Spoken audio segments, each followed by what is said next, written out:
우리가 이렇게 예배를 마음껏 모여서 함께 할 수 없는 이런 상황이 계속되면서 우리들은 좀 더 힘들어지고요. 또 그만큼 우리가 넘어야 할 그러한 산이 커지고 있습니다. 하지만 우리는 코로나19를 보면서 코로나19는 우리가 이겨야 하고 또 극복해야 할 대상이지 우리가 무릎을 꿇거나 포기해야 할 대상은 아니라는 생각을 합니다. 오히려 우리는 코로나를 새로운 기회로 만들어갈 수 있어야 합니다. 코로나19가 종식된다 하더라도 결코 코로나 이전으로는 돌아가지 못할 것이다 라고 말합니다. 정말 그럴 것입니다. 하지만 모든 것이 되돌아갈 수 없는 것일까요? 환경과 여건과 상황은 되돌이킬 수 없을 겁니다. 이미 우리의 일상 많이 바뀌었습니다. 우리의 생각도 이미 많이 바뀌었고요. 우리의 삶의 방식도 많이 바뀌었습니다. 하지만 돌이키고 회복해야 할 것이 있습니다. 우리는 코로나를 디딤돌로 삼아서 교회의 건강을 회복해야 하고 교회의 소망을 회복하고 생명력을 회복하고 열정을 회복해야 합니다. 우리가 사도행전에 나오는 초대 교회가 될 수는 없지만 교회의 본질과 영광은 반드시 회복해야 합니다. 그러기에 우리는 지금 이 고난의 시간을 바르고 온전하게 살아가야 합니다. 코로나 시대에 우리는 어떻게 신앙생활을 해야 할지를 진지하게 고민해야 합니다. 그렇게 할 때 우리는 코로나를 넘어설 수 있을 것입니다. 이때 중요한 것이 코로나 팬데믹을 우리가 이해하고 받아들이는 우리의 마음과 태도입니다. 상황이 이렇게 일어나지만 우리가 이것을 어떻게 받아들이냐, 우리의 마음과 태도가 아주 중요합니다. 코로나를 단지 인류를 위협하는 감염병으로만 생각할 것이 아니라 우리가 안으로부터 개혁하고 또 변화되고 새로워질 수 있는 기회로 보는 것입니다. 눈에 보이지 않는 그 코로나가 우리를 이렇게 어렵게 하지만 또한 눈에 보이지 않는 우리의 마음과 태도가 어떠냐에 따라서 우리는 넉넉히 코로나를 이겨낼 수 있을 것입니다. 우리에게는 믿음이 있습니다. 창조주 하나님, 섭리하시는 하나님, 역사의 주인이시며 새롭게 하시는 그러한 자비의 하나님에 대한 우리의 믿음이 있습니다.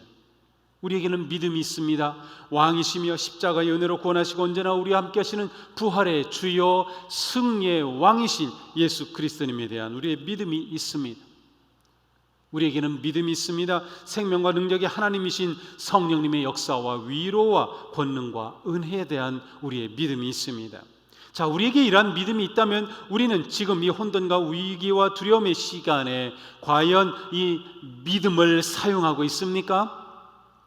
지금이야말로 우리가 믿음을 사용할 시간입니다. 우리의 믿음이 역사해야 할 시간입니다. 우리의 믿음이 작동하고 있습니까? 지금 우리의 믿음은 역사하고 있습니까? 우리의 믿음은 살아 있습니까? 그리고 이 상황에 우리가 믿음으로 반응하고 있습니까?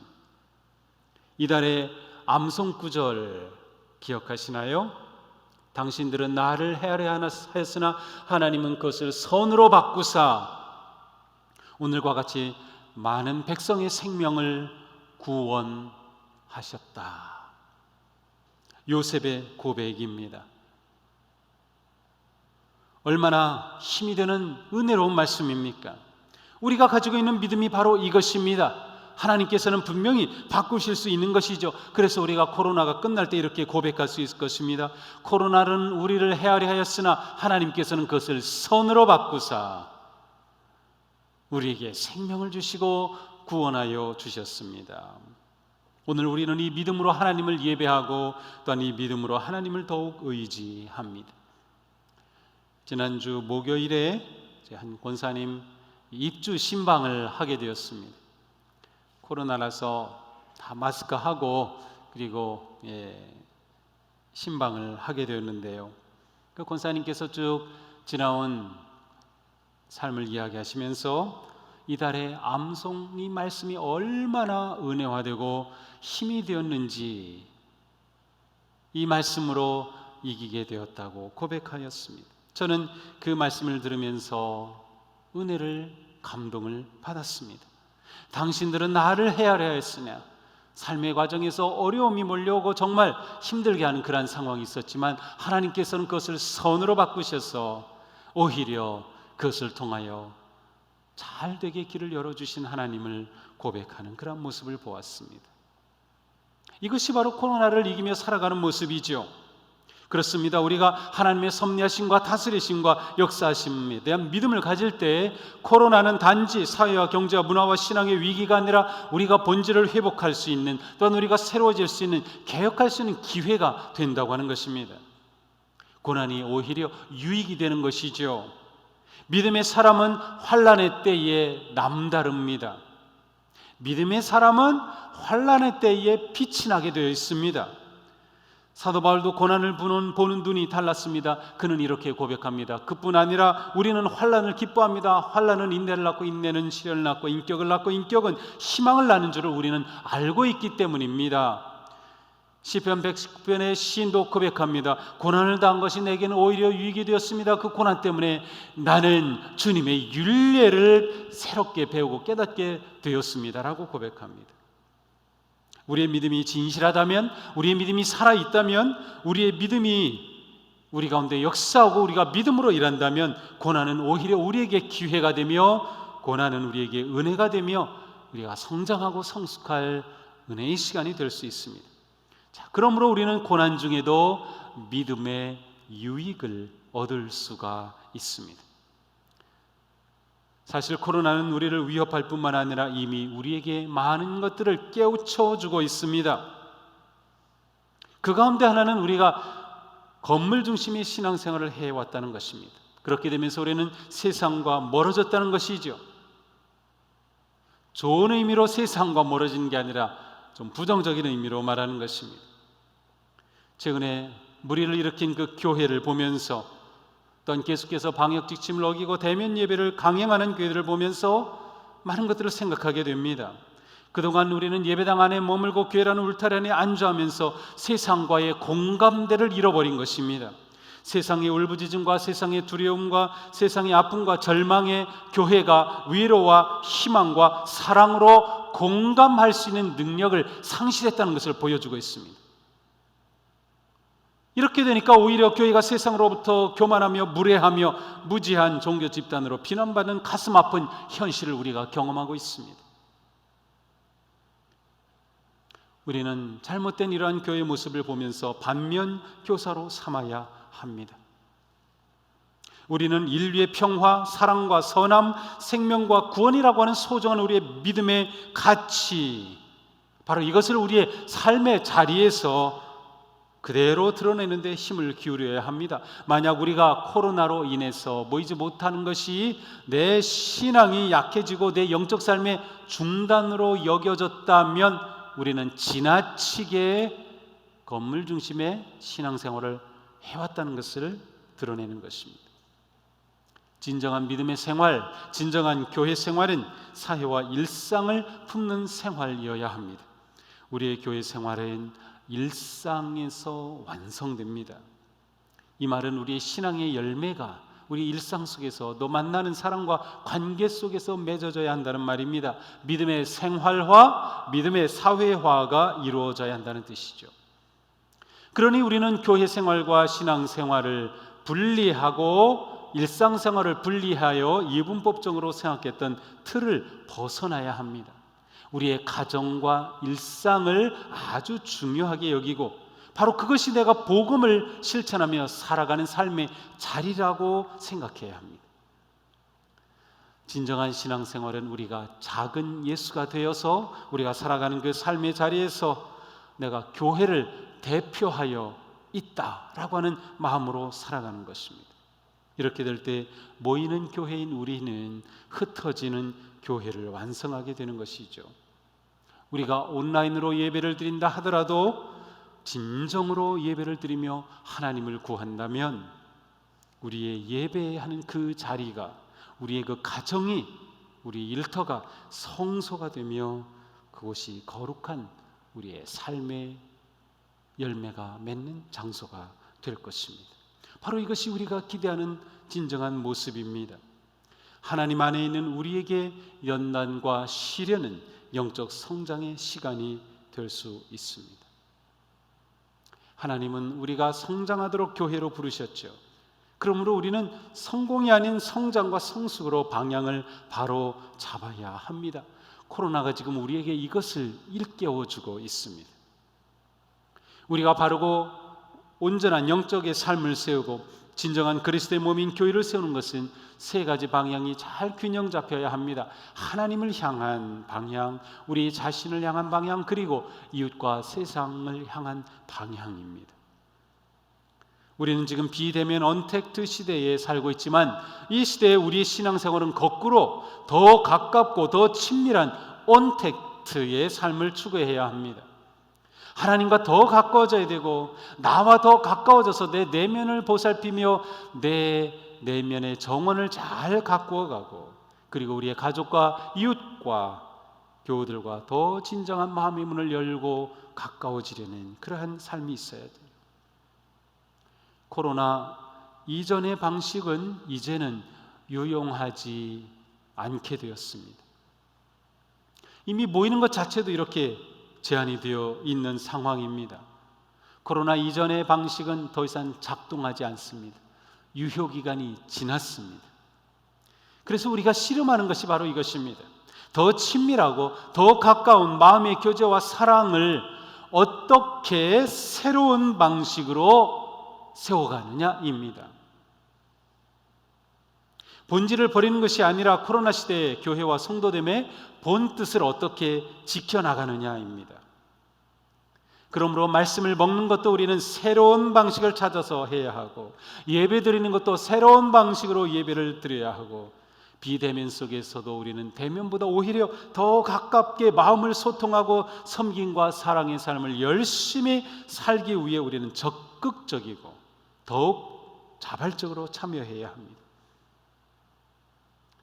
지금 우리가 하는 온라인을 통한 말씀을 듣고 묵상에 참여하는 것, 그것도 한 예가 됩니다. 보통 성도님들이 새벽 예배에는 그렇게 잘 참여하지 못했습니다. 참여하는 게 쉽지가 않죠. 그런데 오히려 지금은 많은 성도님들이 말씀 묵상을 들으면서 말씀의 은혜와 능력을 경험하고 있습니다. 지난 목요일에 한 권사님이 저에게 전화를 주셨습니다. 고맙다는 전화를 하신 거예요. 매일 아침 유튜브를 통해 말씀 묵상을 듣고 있는데 집에 있는 이 남편이 말이죠. 처음에는 그냥 이 아내가 매일 듣는 거 그냥 뭔가 이렇게 흘깃흘깃 하더니 점점 가까이 오더니 같이 보기 시작하더니 이 남편이 말씀을 통해서 은혜를 받고 말씀을 통해서 더욱더 주님께 가까이 가는 모습을 본다는 것입니다. 너무 고마워서 전화를 하셨어요. 또 어떤 권사님은 예전에 신앙생활에 속적이고 별로 관심이 없었는데 이렇게 매일 말씀 묵상을 듣다가 어느 날부터는 아내에게 먼저 이거 말씀 묵상 지금 들을 시간이라고 왜 듣지 않냐고 하면서 그렇게 말씀에 대한 마음이 생겨났다는 것입니다.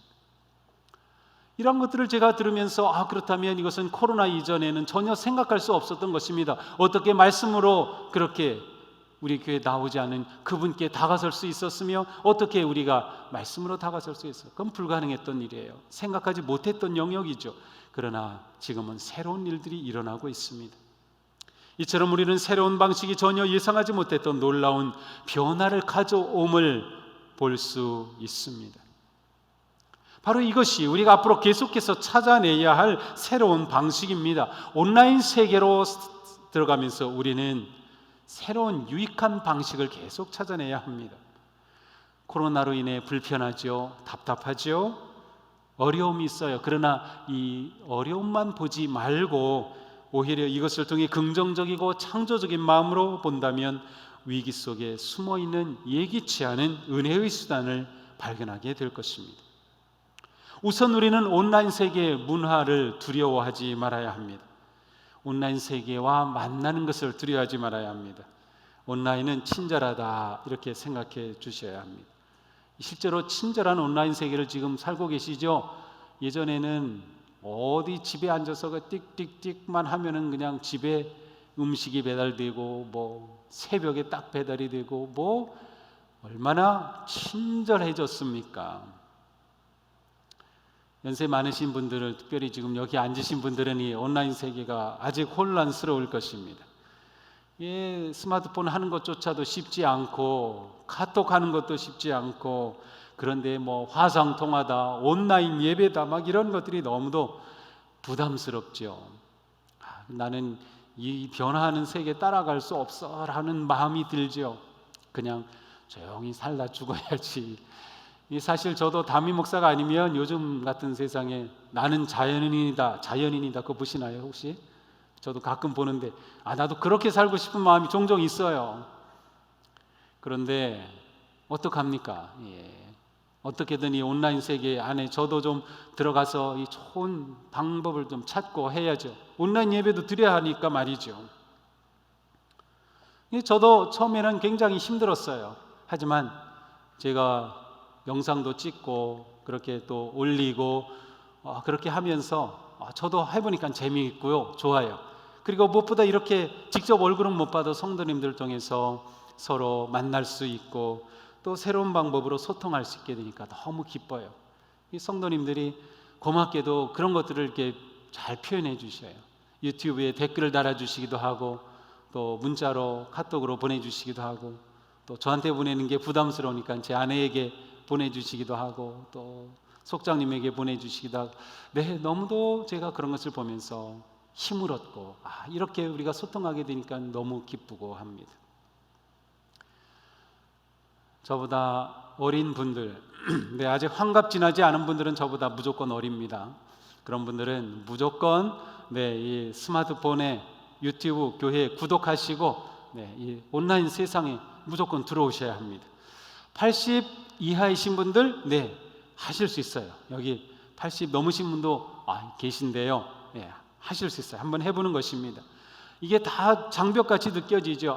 요즘 정말 왜 이렇게 되는지. 그렇지만 한번 시도해 보세요.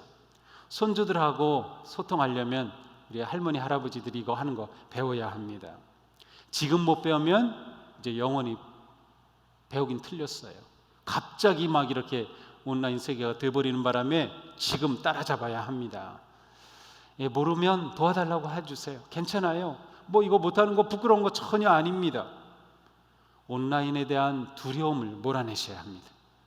왜냐하면 코로나 시대에 우리의 믿음을 지키고 또 우리 서로가 믿음의 교제를 나누고 관계를 세우기 위해서 필요하기 때문에 그래요. 필요하기 때문에. 이거 없이는 우리가 더 가까이 또 온전히 믿음을 키우는 것이 어려워졌기 때문입니다. 앞으로 우리 교회에서 양육훈련, 제자훈련, 성경공부 다양한 프로그램이 온라인으로 제공이 될 겁니다. 주보도 온라인으로 나오기 시작했어요. 우리가 이런 것을 새로 시작하려면 뭔가 앱을 깔아야 하고 다운받아야 하고 그거 자체가 힘들죠. 근데 그거 힘들게 하지 마시고 젊은 사람들한테 부탁하세요. 나 이거 목사님이 이거 다 하라고 그랬어. 이거 너 해줘야 돼 하고 자녀들에게도 부탁하시고요. 또 정 어려우시면 교회 오시면 우리 교육자들이 다 도와드릴 거예요. 걱정하실 필요 없어요. 사실 어제 제가 엠마오 국제 화상 회의가 있었습니다. 전 세계에서 한 800명 가까운 분들이 이 줌을 통해서 함께 모임을 가지는데, 저는 이제 영어를 한국어로 번역하는 거 있고 또 중국어로도 번역하고 스페인어로도 번역하고, 그래서 또 이제 번역하는 그 통역방이 또 따로 있어요. 거기에 들어가서 통역을 하고 했는데 저는 그 전 세계에서 그렇게 모여가지고 말이죠. 저 남아프리카 공화국에서 찬양하는 분들이 막 아쿠나 마타타 막 이렇게 찬양 부르면서 찬양도 하고, 또 싱가포르에서 또 찬양대가 쫙 이렇게 찬양하고 하는 그런 것들을 함께 참여하면서 정말 새로운 세계다.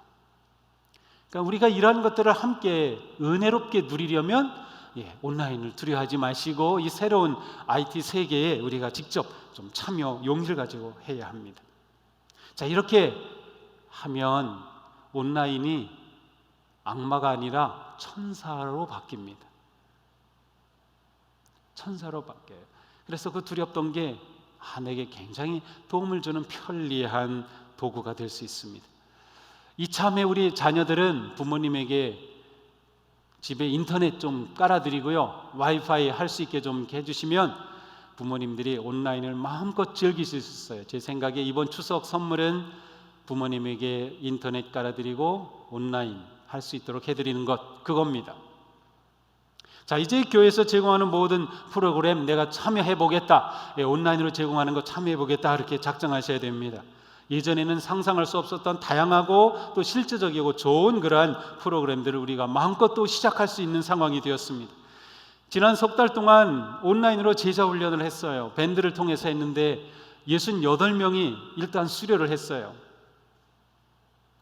저는 깜짝 놀랐습니다. 한 90명 넘게 등록을 했는데 한 반 정도 수료할 수 있을까 하는데 68명이 수료했어요.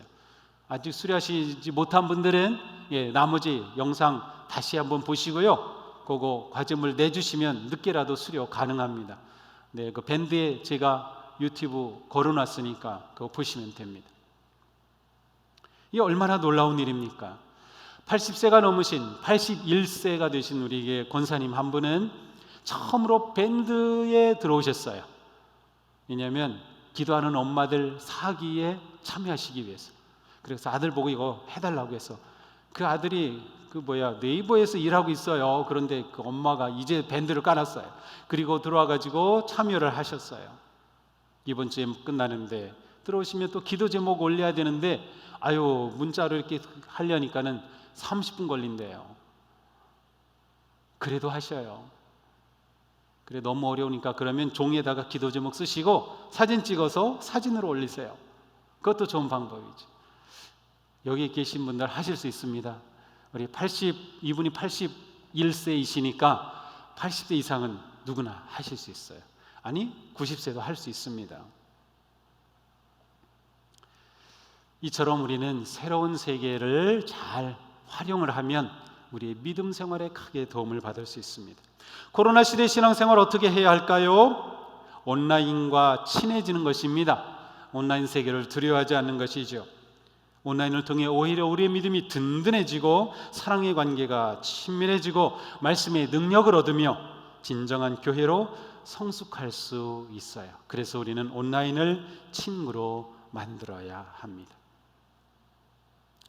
새로운 기술, 새로운 방식으로 은혜와 소망의 세계를 열어가는 승리하는 성도 여러분 되시기를 주님의 이름으로 축복합니다. 기도합시다.